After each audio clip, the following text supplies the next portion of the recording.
national and economic security risks to the United States by artificial intelligence, robotics, and autonomous sensing technologies developed by companies affiliated with the People's Republic of China. This hearing will also evaluate whether existing federal guidance and supply chain security practices sufficiently address the risks posed by China as these classes of emerging technologies are rapidly adopted and our adversaries try to keep pace with American innovation. I now recognize myself for an opening statement.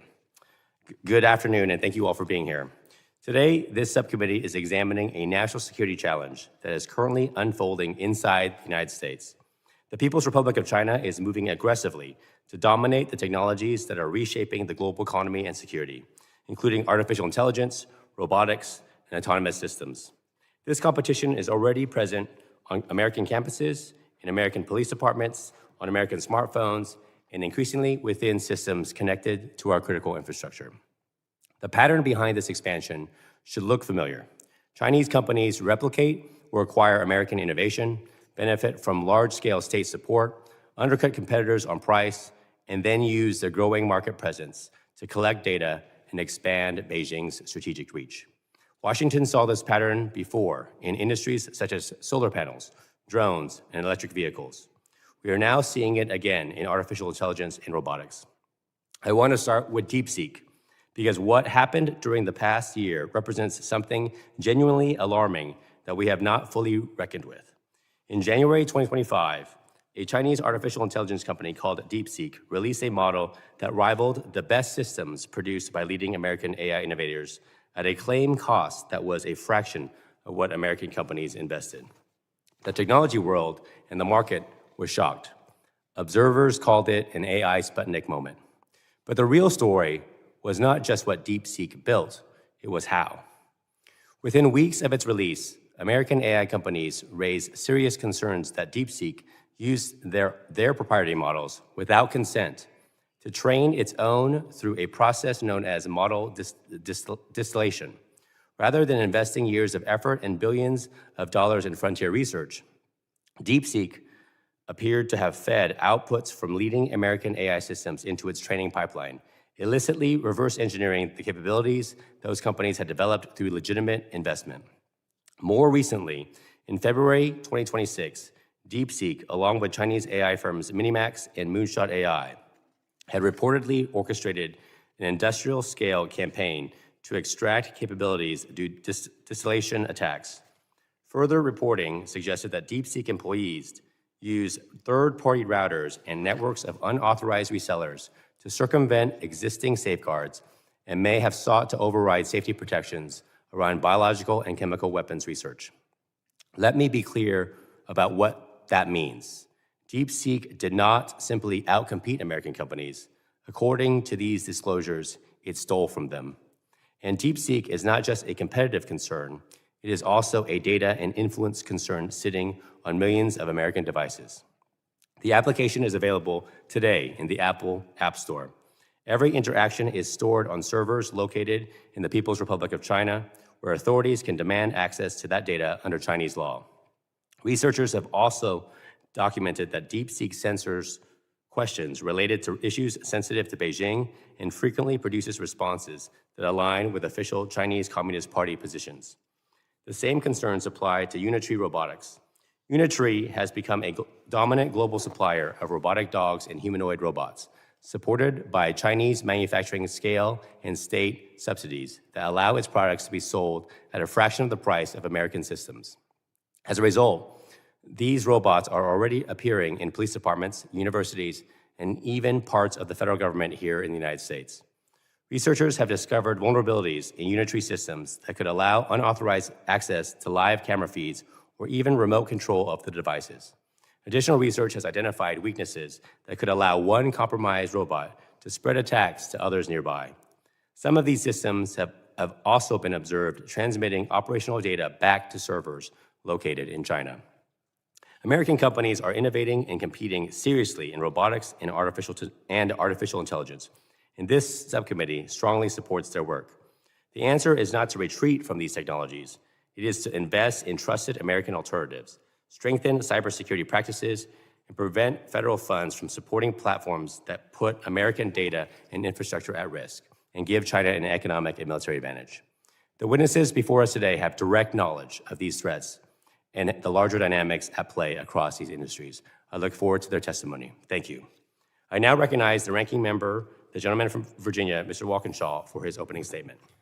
Thank you, Mr. Chairman, and good afternoon, everyone. I appreciate the opportunity to discuss the national security risks posed by technological advances in the People's Republic of China. We're living through a period of rapid technological transformation.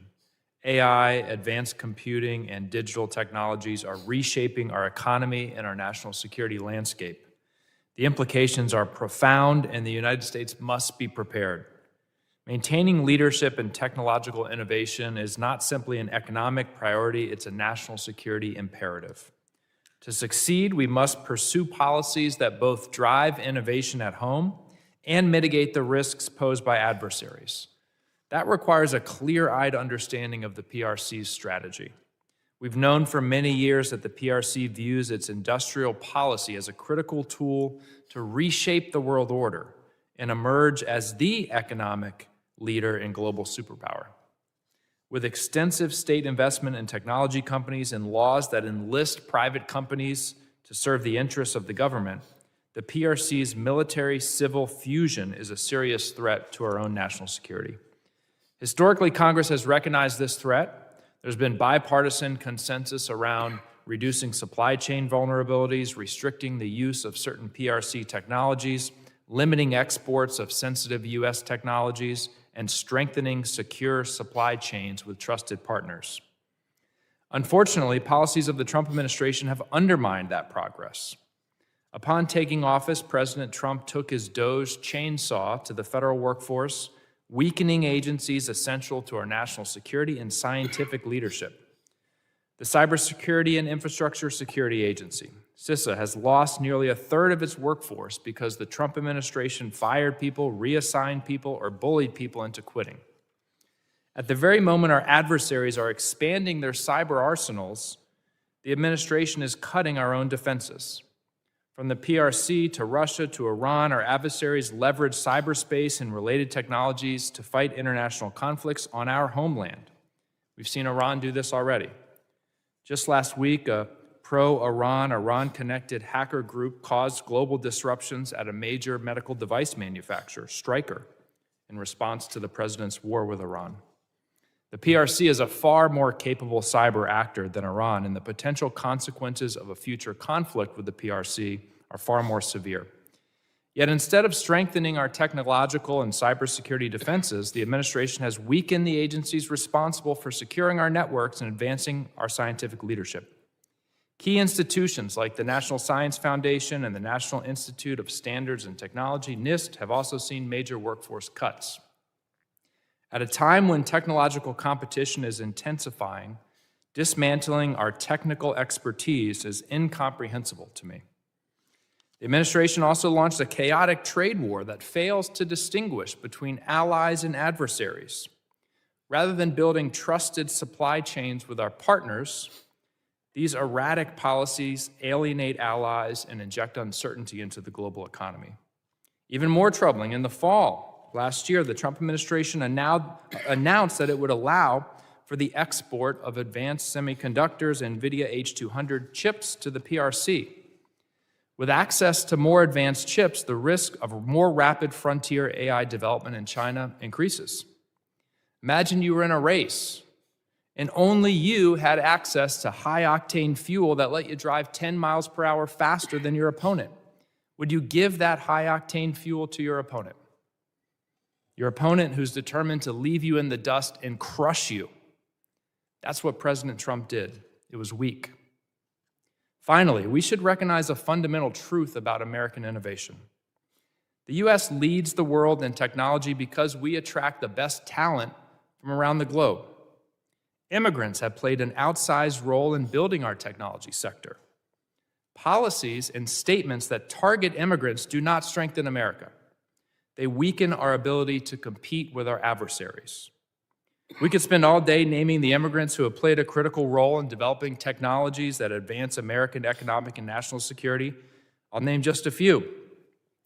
Sal Khan, the son of a Bengali Muslim immigrant, created Khan Academy, household name, and in 2023 launched Khan Mingo, an AI-powered personal tutor and teaching assistant now offered free to every teacher in every classroom in the US. Rana El-Kaloubi, an Egyptian-American who founded Affectiva, which built AI that understands human emotions and cognitive states by analyzing facial and voice expressions. She co-hosts a PBS Nova series on AI. And Dina Katabi, an immigrant from Syria, who's one of MIT's most decorated scientists, the winner of every science award there is to win. She developed an AI-powered device that can detect Parkinson's based on how a patient breathes at night. Mr. Chairman, these are some of the people that Chairman Ogles and other Republicans in this body recently said don't belong in America. Sal Khan's father came to this country from Bangladesh. Rana El-Kaloubi from Egypt, Dina Katabi from Syria, all happen to be Muslim. And together, along with many others, they're helping America win the AI race, win the robotics race, win the technology race. Our adversaries, China, Russia, Iran, would love nothing more than for us to drive out the scientists, engineers, innovators, and entrepreneurs who help make this country the most advanced and, yes, the greatest nation on earth. So I beg my colleagues, I beg you, Chairman Ogles, stop doing their work for them. With that, I look forward to hearing from our witnesses, and I yield back. Thank you, Ranking Member Walkinshaw. Other members of the committee are reminded that opening statements may be submitted for the record. I am pleased to have a distinguished panel of witnesses before us today on this important topic. Pursuant to Committee Rule 8C, I ask that our witnesses please rise and raise their right hands. Do you solemnly swear that the testimony that you will give before the Committee on Homeland Security of the United States House of Representatives will be the truth, the whole truth, and nothing but the truth, so help you God? Let the record reflect that the witnesses have answered in the affirmative. Thank you. Please be seated. I would now like to formally introduce our witnesses. First, Mr. Max Fenkell is the Global Head of Policy and Government Relations at Scale AI, where he leads the company's global engagement on AI governance, data policy, and emerging technology strategy to shape frameworks that ensure U.S. technological leadership and national security while promoting innovation. Prior to joining Scale, he most recently held jobs and roles at Joby Aviation and the Aerospace Industries Association.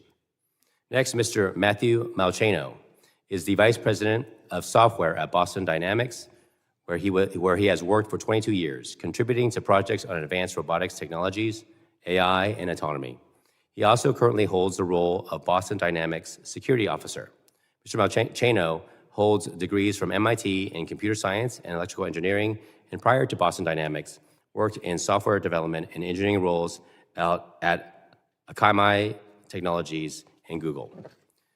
Mr. Michael Robbins is the President and CEO at the Association for Uncrewed Vehicle Systems International, an association representing uncrewed systems, robotics, and autonomous companies in both the commercial and defense sectors.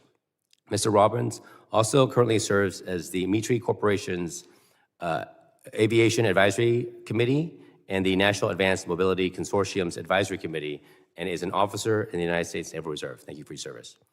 Dr. Rush Doshi is the CV Star Senior Fellow for Asia Studies and Director of the China Strategy Initiative at the Council on Foreign Relations, and is an assistant professor at Georgetown's School of Foreign Service. His expertise includes China's foreign policy, U.S. strategy toward China, cross-strait issues, and Indo-Pacific security. Prior to joining CFR, Dr. Doshi most recently served on the National Security Council's China Directorate. I thank each of our distinguished witnesses for being here today. I now recognize Mr. Fenkell for 5 minutes to summarize his opening statement. Chairman Fong, Ranking Member Walkinshaw, members of the subcommittee, thank you for the opportunity to appear before you today. My name is Max Fenkell, and I lead global policy and government relations at Scale AI. Since 2016, we have worked with nearly every major AI lab, powered Fortune 500 companies, and the most ambitious government AI programs, and are now at the frontier of physical AI and robotics. We do this across two main lines of effort: providing high-quality data to train, improve, and evaluate AI models, and building applications to help our customers bring AI into production. Let me start with a reflection of where things stand today. Last month, Chinese viewers rang in the Lunar New Year watching AI-powered humanoid robots perform coordinated martial arts on live television. The video went viral not because it was impressive, but because of what happened when people compared it to last year. 12 months ago, those same robots could barely shuffle through a dance routine. This year, they were doing karate. That is the speed of this competition. The United States is winning on the dimensions Washington tracks, the models and the chips. But we are losing where the future will be decided: data and implementation. We are seeing two different races play out, and I fear right now the United States may be winning the wrong one. Nowhere is that gap more alarming than in physical AI and robotics. Unlike large language models, which train on data scraped from the internet, robots have no such resource. A robot learns by doing in the physical world. That requires thousands of hours of real-world data collected, labeled, and ready to train on. This is why autonomous vehicles spend months driving city streets before launch. Every mile is training data. For robotics, think warehouse-scale facilities filled with machines running around the clock, not to move goods, but to generate the fuel that trains the next generation of AI. China has industrialized that process. We have not. According to Scale's internal estimates, China owns roughly 90% of the commercially available robotics AI data market today, and they produce that data at 60% lower cost than US companies can match. The US government invests roughly $100 million a year in AI data. China invests $1 to $1.5 billion, 10 to 15 times more. They have 7 government-directed data labeling hubs and warehouses with robots running 17 hours a day solely to generate training data. By all accounts, this is a state-directed campaign to win. That structural advantage has direct national security consequences. The same platforms training on Chinese data today are candidates for deployment in American ports, hospitals, defense facilities, and homes tomorrow. The data that trains these systems shapes how they behave, what they optimize for, and where they are vulnerable. Ceding the robotics data layer to China is not a technology policy concern, it is a critical infrastructure risk, and the window to address it is closing fast. Winning requires a whole-of-government approach and 4 key actions. First, investigate Chinese robotics data as a national security threat and treat US data as a national asset. Congress should ask the national security apparatus to study this dependency and require US government data assets be made AI ready. Second, establish one national regulatory framework for artificial intelligence. This should govern outputs, not inputs. A patchwork of state rules is not a regulatory system, it is a competitive liability. Third, mandate government AI deployment. The Department of War has transitioned one AI program of record since 2016. China deployed 81 large language models into their People Liberation Army in the first half of 2024 alone. 1 versus 81. That is not a technology gap, it is a failure of will. Congress should direct every agency to launch at least 5 flagship agentic AI programs by 2028 to start to fill the gap. Fourth, export the AI technology stack to our allies before China does. China won on 5G because America didn't show up with a competitive alternative. We are at that same fork in the road on AI right now, today. The exporting the American AI tech stack executive order is a great first step, but Congress must codify and resource it. This is not the first time America has faced a defining technological competition, and it is not the first time the outcome looked uncertain. We have every asset required to win: the talent, the capital, and the allies. The variable is urgency, and the time to act is now. Scale is fully committed to supporting the United States in this race. We look forward to working with Congress and the Trump administration to find ways to do just that. Thank you again for the opportunity to be here, and I look forward to your questions. Thank you very much. I now recognize Mr. Malceno for 5 minutes to summarize your opening statement. Mr. Chairman and members of the subcommittee, I am the Vice President of Software at Boston Dynamics, and I serve as the company's security officer, responsible for overseeing our cybersecurity and data sovereignty protocols. At Boston Dynamics, our mission has always been to create a future in which humans and machines work together to improve everyone's safety, productivity, and quality of life. Our robots are in use in manufacturing facilities, semiconductor fabrication, energy plants, and by first responders. Our robots are used by the Secret Service to protect the president and by military agencies to neutralize the threat of IEDs. One of our robots has taken bullets in the line of duty, keeping police and bystanders safe from harm. We have a growing workforce of over 1,000 employees and proudly design and manufacture our robots in the United States. There are at least 4 reasons why robotics should be a top policy priority for Congress. First, advanced robots are the physical manifestation of AI. Robots leverage AI techniques such as computer vision and reinforcement learning to perform a wide range of useful tasks. In order to win the AI race, we must also win the robotics race. Second, robots are increasingly crucial in manufacturing. Humanoids allow for automated physical operations and workspaces designed and built for humans. The countries that build and deploy robots will be the ones that will manufacture on their own shores and address demographic challenges. Robotics will be crucial to economic security. Third, robots present new and unique classes of cybersecurity risk and beyond AI and computer systems. The combination of hardware, software, sensors, mobility, and communications makes advanced mobile robots higher risk than other IoT technologies. Attackers could sabotage those systems to interfere with manufacturing lines or halt security patrols. Robots are becoming a potent threat vector to crucial infrastructure. Fourth, robotic technologies are dual use. Robots with enhanced mobility and AI-powered capabilities will become increasingly important in military applications. We have seen how aerial robotics, namely drones intended for consumer use, can become a pivotal technology in warfare. Robots increasingly will become part of national defense strategies. The Chinese government understands this. This is why China just released a new 5-year plan that identifies robotics as their top new industry tracks. The plan envisions transforming virtually every major industry in China by integrating AI-powered robots. It unlocks access to funding and implements policies that drive adoption across industries, creating a flywheel effect for robot AI.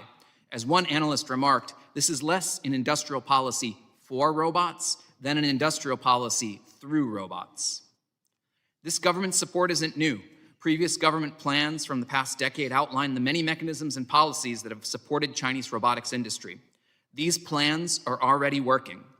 China last year adopted and installed 10 times more robots in factories than the United States. China also uses its Little Giant designation to provide companies with government funding and support.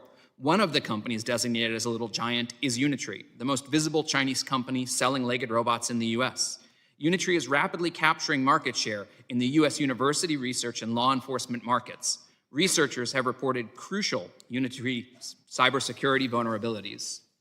Unitree's products have also been seen in PLA military exercises, and its ties to Chinese military have been noted by the House Select Committee on China as well as the Department of War. So it's not surprising that Unitree has captured the attention of this committee and the US government. However, there are dozens of other Chinese companies working to develop advanced robotics technologies powered by AI. At the recent CES Las Vegas show, Chinese robots on display, humanoids, outnumbered American humanoids by 5 to 1. While Unitree deserves close scrutiny, a broad, whole-of-government strategic approach is what's truly needed.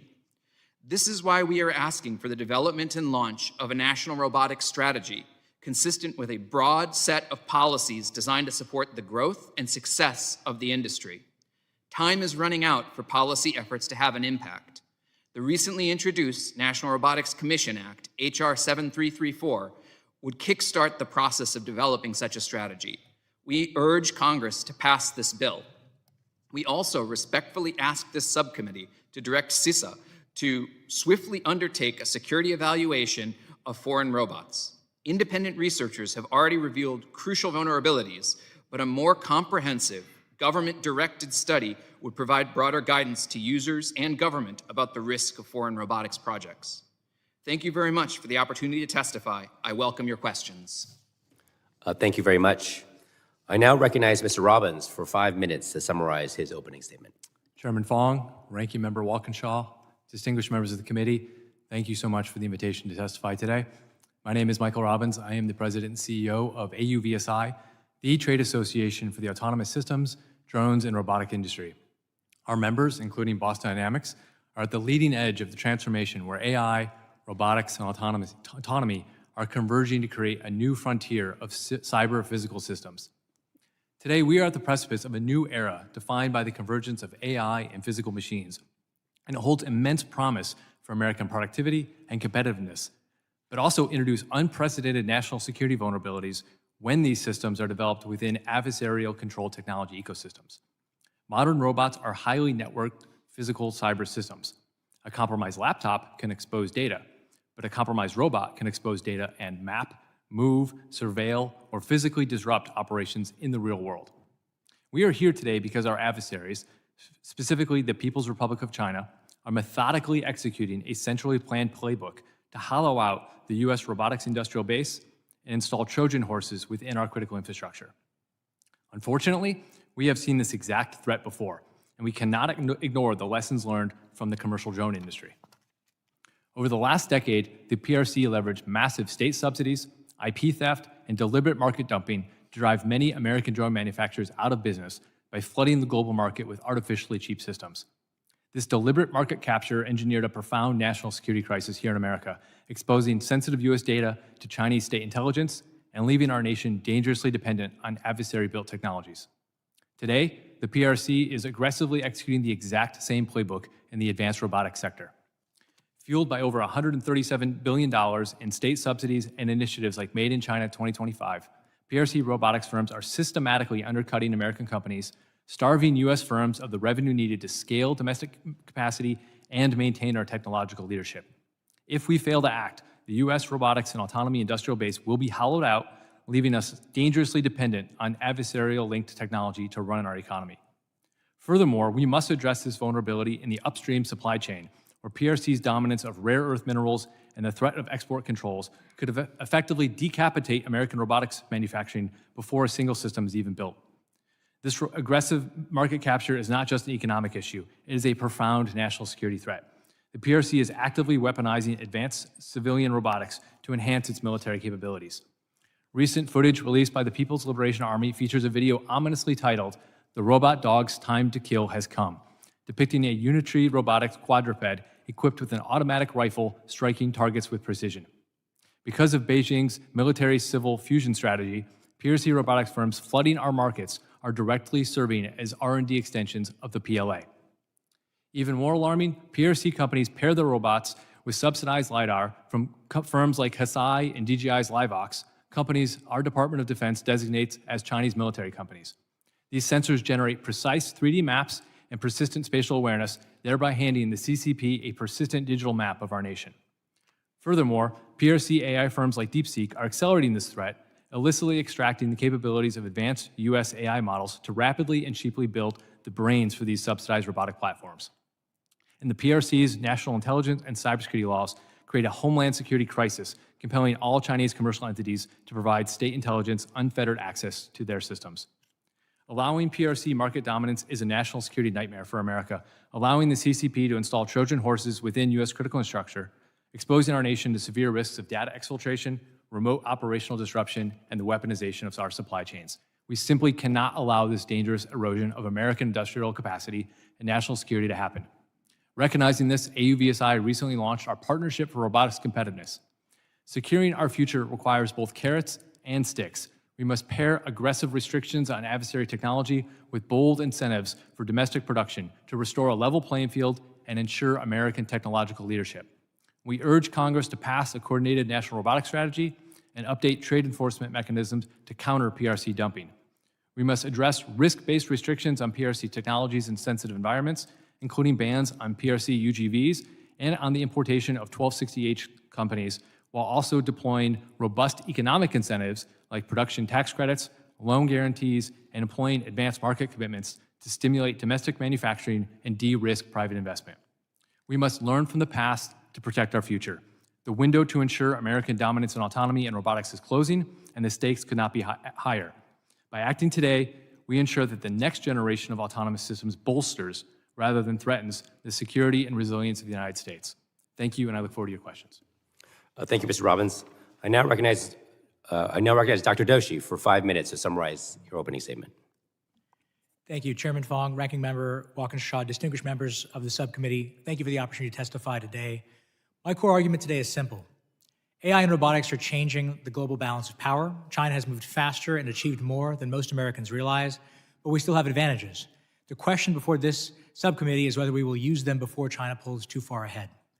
I'd like to structure my testimony to answer 4 questions. First, what are China's objectives in AI and robotics? The Chinese Communist Party aims to catch up and surpass the West. It believes there have been 4 industrial revolutions that determined the fate of nations. The first was steam power, which brought British dominance. The second was electrification, and the third was mass manufacturing, which brought American dominance. And now we're in the 4th, quantum, biotech, and of course, robotics and AI, which China is determined to win, not just for the sake of prosperity, but for the sake of relative power. That brings me to a second question: how is China doing? In robotics, China increasingly is winning. In 2024, Chinese factories installed roughly 300,000 new industrial robots. American factories installed 30,000. Today, there are now more than 2 million industrial robots working in Chinese factories. In the US, the number is 1/5 that. China is investing in the future. It's pulling ahead in research publications and patent filings and pouring hundreds of billions of dollars into the robotics sector. Just 10 years ago, China imported 3/4 of its industrial robots. So how did all this happen so quickly? Part of it is because China is the world's greatest manufacturer, with 2 times our share of global manufacturing. But a lot of it is because of sustained government focus. China acquired robotics know-how from German companies like KUKA. It protected its home market. It then launched a decade of industrial policy programs like Made in China 2025 to dominate the sector. This year alone, China may spend $400 billion on industrial policy. The US Chips and Science Act, by comparison, provided $50 billion over multiple years. In AI, the story is more complex. China has made AI an industrial policy priority for more than a decade. It's the only country that rivals the United States. Many of its open source models are on top lists for key benchmarks, and it's diffusing those models throughout society. But America is still ahead at the frontier. Unlike in robotics, where China's manufacturing advantages pay rich dividends, China's progress in AI relies on access to compute, that is, access to advanced AI chips. China's own AI companies openly admit this, and reports show that US chips are 4 to 5 times better. They may soon be 17 times better in the next 2 years, that the US has a growing share of global compute. If we surrender this advantage, we will probably fall behind. China has more energy. It added 8 times more power to the grid last year than we did, and it has more talent, but for now, it has less compute. That leads me to a third question. What are the risks of falling behind in robotics and AI? Let me offer 3. First, robotics will be critical to manufacturing. If we lose robotics the way we lost solar panels and batteries and EVs, we will hollow out our American manufacturing ecosystem and become even more dependent on China. We've seen that in rare earth minerals and magnets. It's not wise to put ourselves in that position of dependency. Second, China's national intelligence law, its counterespionage law, require Chinese companies to cooperate with Chinese intelligence and not disclose that fact to others. That creates espionage risks. These robots are equipped with LiDAR systems, microphones, and cameras that make them mobile surveillance platforms. Already, Unitree's quadruped robots have been shown to have backdoor camera access, and its humanoid robots transmit data back to China every 5 minutes. But espionage is not the only risk. Last year, I testified before this committee on how China was pre-positioning for destructive cyber attack on American power, gas, water, telecom, and transportation infrastructure. We simply cannot employ robots in sensitive facilities from the very country that is targeting those facilities. A third and final risk is that AI and robotics are dual use. China is using American AI tools to launch cyber attacks. It's incorporating armed robots into military exercises. If we fall behind, it means our deterrence will be less effective. Which leads me to the question of what we should do.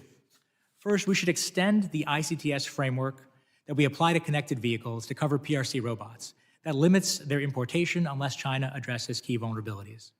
Second, we should direct CISA to audit where robots and AI models are deployed in critical infrastructure so we know the risks that we face. Third, we should prohibit federal agencies and federal contractors from procuring PRC robotic systems or AI systems. We currently treat American AI companies like Anthropic with more regulatory scrutiny than we treat Chinese ones like DeepSeek.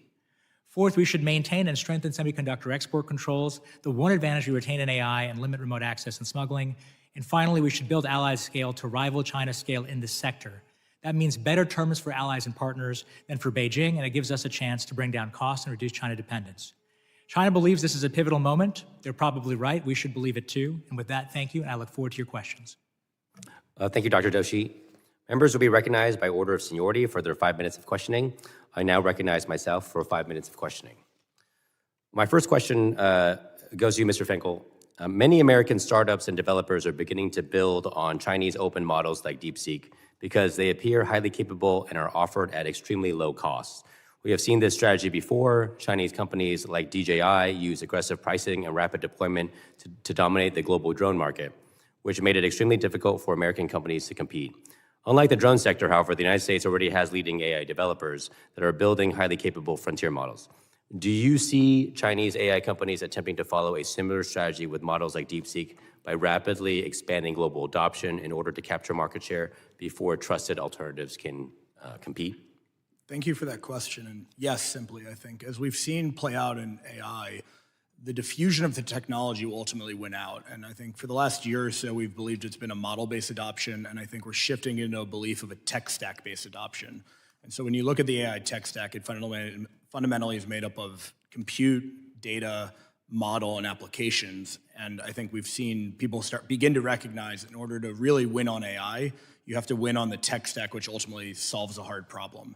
And we've seen China look to imitate their Belt and Road Initiative, their Digital Silk Road Initiative, to ensure that their models are winning across the world. It's imperative, and we spoke about it in our testimony, that the US not only counters this, but wins on it. And that's why we feel really strongly that the Exporting American AI Tech Stack Executive Order is a critical path forward on this. That must be codified and resourced, and then we as industry have to do everything we can to bring our technology to the world. So as a follow-up question, but in terms of censorship and information control by DeepSeek, researchers and journalists have found that DeepSeek censors its own answers in real time, deleting responses related to topics like Tiananmen Square, Taiwan, or criticism of the Chinese Communist Party. In some cases, the model initially generates accurate information, but then erases it and replaces it with a different answer. What risks arise when an AI system that may reflect the information controls and propaganda narratives of an authoritarian government become widely used around the world? I believe there are a number of different risks associated with it. And what we've seen is that in order to release a model in China, you have to pass a test essentially adhering to those laws that you referenced. I think Scale as a company is now doing more AI evaluations than nearly anyone else, and we evaluate all of the world's leading models to better understand their capabilities. AI evaluation is an amazing tool for this. It's really important, though, that we're putting models out to the world that we believe have democratic values and ideals and uphold American values. And that's, again, why it's important that we not only match but exceed China's intensity in diffusing our tech globally. Thank you. Mr. Malceno, unlike traditional Internet of Things devices, robots are not just collecting data. They are physical machines capable of movement and interaction with the environment. If a malicious actor gained control of a connected robot operating in a sensitive environment, such as a research laboratory, industrial facility, or transportation hub, what kinds of physical or operational risks could arise? Thank you, Mr. Chairman. Those risks are very similar to the kinds of risks that would happen if you allowed someone into your environment that was a hostile person, right? And so that robot could go around, manipulate things, look at things. To make that very realistic, if you had an assembly line, that robot could destroy the assembly line or otherwise take malicious photos of materials going through. So in many ways, a robot represents a kind of risk that is beyond the passive risks of IoT devices if compromised.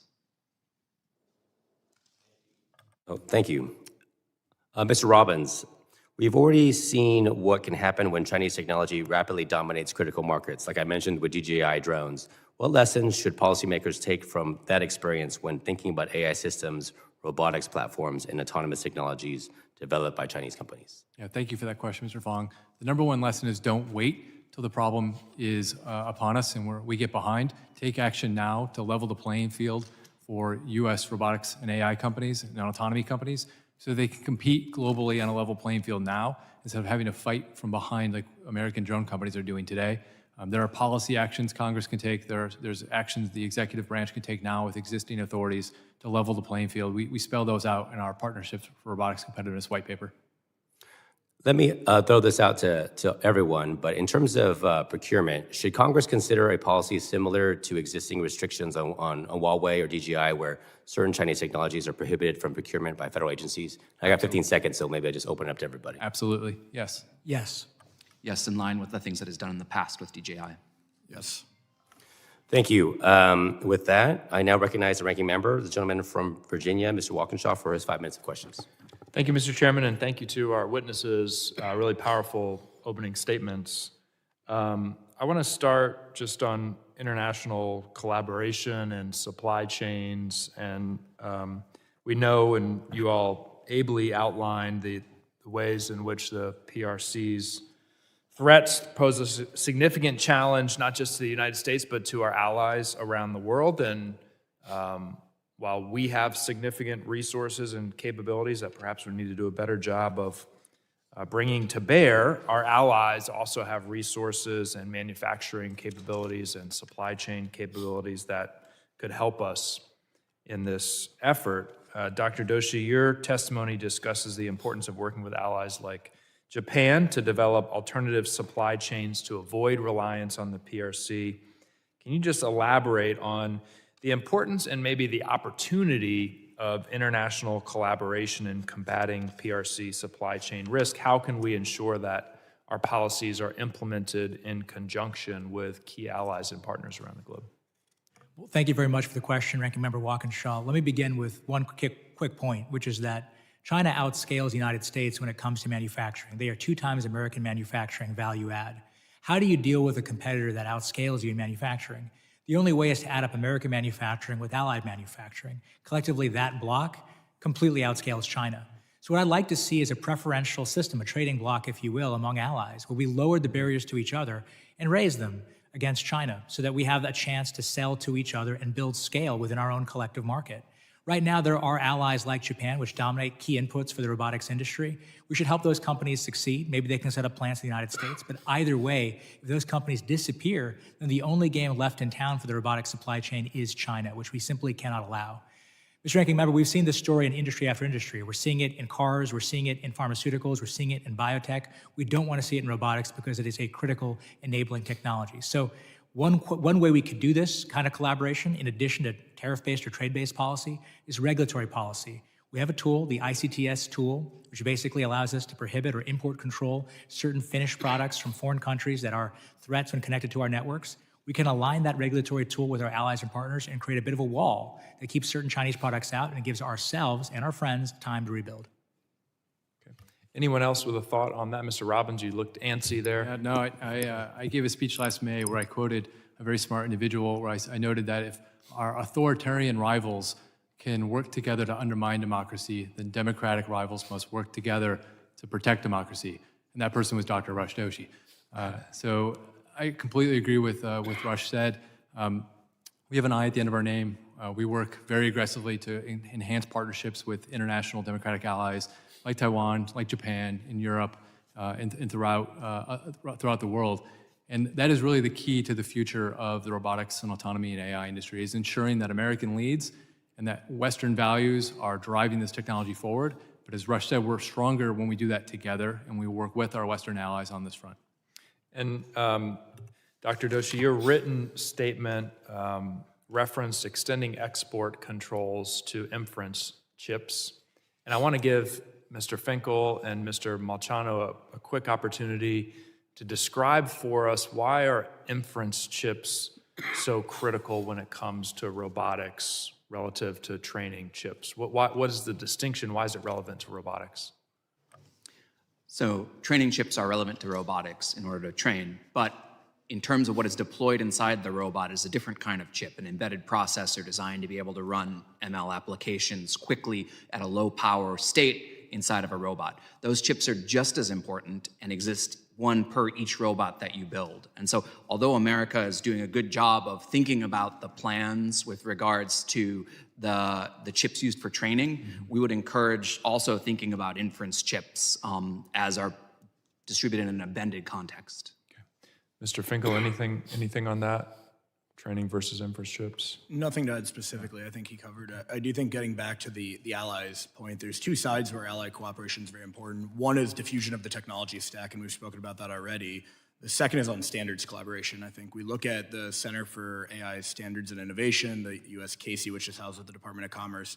There are also AI safety institutes and security institutes around the world, and it's critical that we're working together on the measurement science for these technologies, because ultimately what we saw in 5G is China began to win that race when they won on standards. And on AI, those standards are currently being written, and it's critical that they're being written by America and Western ideal countries. Thank you. Thank you, Mr. Chairman. Thank you very much. Maybe we'll do one more round of questions, and then before we conclude this hearing, wanted to follow up on the last question I asked in terms of procurement. You certainly all answered in the affirmative that we should have a policy restricting certain technologies from procurement by federal agencies. Wanted to ask about the supply chain then in that aspect. China has spent years positioning itself at key points in global technology supply chains. In a geopolitical crisis, what technology supply chain choke points could China potentially exploit to pressure the United States or our allies? So how do we go about this? And I'll open that question to all of the panelists. And I'll leave that to you, Jay, how you guys want to answer it. Yeah. Maybe I'll start with the data portion of it. Obviously, Skill is one of the leading companies working on providing training and evaluation data to nearly every frontier AI lab, as well as the robotics industry today. We work with a number of robotics companies and have done over 250,000 hours of robotics data to those companies. What we've seen today, though, is still China owns 90% of the commercially available AI data market for robotics, and obviously the cost is much higher at about 60%. And so that is a massive dependency on the Chinese supply chain, and obviously during a geopolitical context, that can become an issue. You just make sure you said 90%? That's based off our internal estimates, yes. And so what we've seen is that in a geopolitical context, that's a big issue. And so in our testimony, we've asked the national security apparatus to begin to look into this dependency, and then also not only counter but exceed their intensity on data. They're outspending us tremendously. They value this far greater. And so as we look at it, every federal data asset should be made AI ready. Every asset that can be open source should be open source. And then ultimately, we have to value data as a critical part of the supply chain. Yeah, I'll just add, sir, that as I said in my opening statement, it has to be a policy of both carrots and sticks. And you asked previously about the restrictions, and that's an absolutely critical piece of getting this right. There also have to be incentives to scale domestic manufacturing to break some of those critical chokeholds. One good example where there is some good work being done right now is in the area of rare earth magnets. We experienced this in real time in our industry last year in May when China began throttling export controls on rare earth magnets as part of the broader trade war with China between the US. That was sending shockwaves through our industry because, as I mentioned in my critical statement, without those rare earth magnets, we're not building robots, we're not building drones. We're also not building Columbia-class submarines or F-35s. It is a critical dependency on China. So in the United States, companies like Vulcan Elements have worked with the US government to leverage existing tools like the Office of Strategic Capital and leftover funds from the CHIPS Act to drive scaling manufacturing here in the US. We need to double down on that in a significant way, both in that industry as well as other industries as well, including in batteries, in lithium and graphite, some of the critical minerals that make up batteries as well. Thank you, sir. Mr. Chairman, I'll just add one quick point. I agree with what Mr. Robbins said. Right now, if we were to just do a blanket prohibition on Chinese robots, it would be effective in securing elements of our national security. Of course, those robots are cheaper than the ones that we make here at home. So the question then is, what do we do about that price differential? That is where the government has to step in and provide a solid industrial policy framework to help drive this industry. And let's just look at the historical record. Again, 10 years ago, China was not a leader in robotics. They were importing most of their industrial robots, more than 65%. Today, they produce those robots at home. And the way they did that was a careful combination of market restrictions and market access protection combined with industrial policy. So some combination of those tools will have to be in our toolkit going forward. I'd just like to add that the supply chain for robotics is very broad and involves many high-tech areas, which is all a reason for us to consider the national strategy as a way to create a central point of contact for both sides of that supply chain to interact with the US government and figure out the best ways to make that move forward on American soil. Then on that note, is it possible then, I mean, the phrase decouple, but is it possible to nearshore or decouple from China in the context of supply chain? It is possible. It will take time, and it requires, as the other witness said, a concerted national strategy. If we go about this in a sort of one-off way here and there, we won't get there. We won't get there in time. Mr. Chairman, if I could just add one point. China still has its own dependencies in its robotic supply chain, dependencies not just on our chips, but on certain products manufactured in Japan. So when we think about the overall supply chain, we should think, where do we have advantages and choke points that we can harness? Where do the Chinese have choke points, and how do we mitigate those choke points? Any of the other two, do you have anything to add? You want to jump in? I think the only thing I'd add to that is, as we look at the supply chain, we have to recognize all aspects of it. We typically focus on the platform-based aspects of it. Obviously, from the scale side, we definitely would recommend that we also include the data supply chain in there, just given that AI ultimately is only as good as the data that it's trained on. I'd also just add that in terms of a national strategy, demand-side activities like encouraging the additional use of robots in the federal government, as well as incentivizing people to adapt robots and adopt their industries for the coming high-tech future, are all key ways for us to push that supply chain to produce on American soil. Thank you. Well, I want to thank the witnesses for your testimony and for the questions from the ranking member. Critically important short-term, long-term challenges that we need to address, and we need to take care of these issues in real time. So thank you for your expertise. Members of the subcommittee may have some additional questions for the witnesses, and we would ask the witnesses to respond to these in writing. Pursuant to Committee Rule 7E, the hearing record will be held open for 10 days. Without objection, this subcommittee stands adjourned.